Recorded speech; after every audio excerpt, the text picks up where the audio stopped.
Can you tell the story of China from 1958 to 1962, what was called the Great Leap Forward, orchestrated by Chairman Mao Zedong, that led to the deaths of tens of millions of people, making it arguably the largest famine in human history? Yes. I mean, it was, a terrible set of events that led to the death. People will dispute the numbers. 15 million, 17 million, 14 million, 20 million people died in Many the people Great say Leap. 30, 40, 50 million. Some people will go that high too. That's right. Essentially, Mao and the Communist Party leadership, but it was mostly Mao's doing, decided he wanted, to move the country into communism. And part of the idea of that, was rivalry with the Soviet Union. Mao was a good Stalinist, or at least felt like Stalin was the right kind of communist leader to have, and he didn't like Khrushchev at all, and he didn't like what he thought were Khrushchev's reforms, and also Khrushchev's pretensions to moving the Soviet Union into communism. So Khrushchev, started talking about giving more power to the party, less power to the state. And if you have more power to the party versus the state, then you're moving into communism quicker. Mm-hmm. So what Mao decided to do was to engage in this vast program of, building what were called people's communes. And these communes, were enormous conglomerations of essentially collective farms.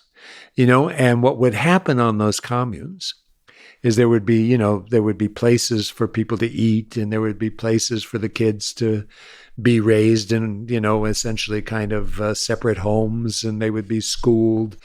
Everybody would turn over their metal, which was actually turned out to be a terribly negative phenomenon, their metal pots and pans to be melted to then make steel. Every of these big communes would all have little steel plants, and they would build steel, and the whole countryside would be transformed. Mm-hmm. Well, like many of these a true megalomaniac project, like some of Stalin's projects too.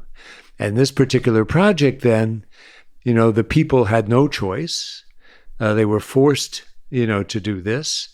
It was incredibly dysfunctional for Chinese agriculture, and ended up, creating, as you mentioned, a terrible famine that everybody understood was a famine as a result of this.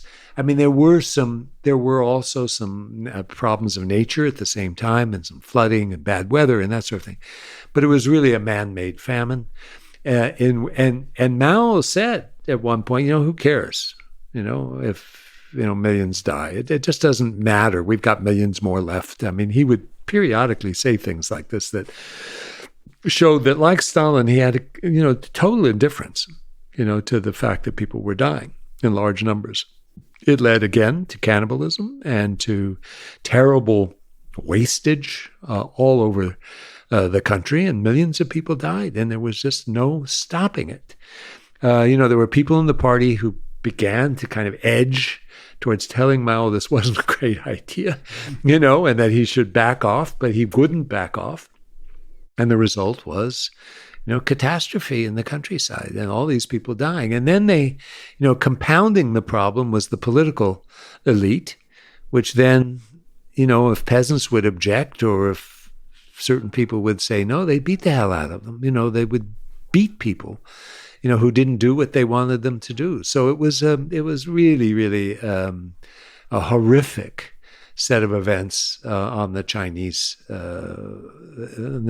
countryside. I mean, and people wrote about it. I mean, we learned about it. There were people who were keeping track of what was going on, and eventually wrote books about it. So so we have pretty good documentation. Not so much on the numbers. Numbers are always a difficult problem. I'm facing this problem, by the way. This is a little bit separate with the Holodomor, where, Ukrainians are now claiming 11.5 million people died in the Holodomor. And, most people assume it's somewhere in the neighborhood of 4 million, 4.5 million maybe. So you have wildly different numbers. that come out. And we have different kinds of numbers, as you mentioned, too, with the Great Leap Forward. So it was a huge catastrophe for China, and Mao only backed off when he had to, and then, revived a little bit with the, Red Guards movement later on when he was upset that the bureaucracy was resisting him a little bit when it came to the Great Leap, but he had to back off. It was such a terrible catastrophe. So one of the things about numbers is that you usually talk about deaths, but with the famine, with starvation, the thing I often think about that's impossible to put into numbers is the number of people and the degree to which they were suffering. The number of days spent in suffering.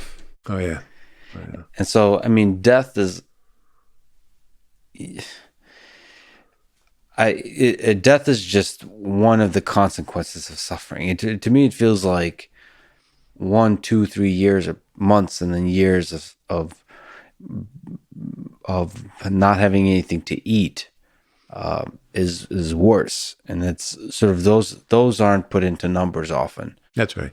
And the effect on people long term, in terms of their mental health, in terms of their physical health, their ability to work, all those kinds of things. Ukrainians are working on, there are people working on this subject now, the long-term effect of the hunger famine on them. And I'm sure there's a similar kind of long-term effect on Chinese peasantry of what happened. You're destroying... Multi-generational. Yes, multi-generational. That's right. That's wow. Right. And, it's a really, you're absolutely right. This is a terrible, terrible way to die. And it lasts a long time. And sometimes you don't die, you survive, but, in the kind of shape where you can't do anything. You can't function. Your brain's been injured, No, it's a really, these famines are really horrible. You're right.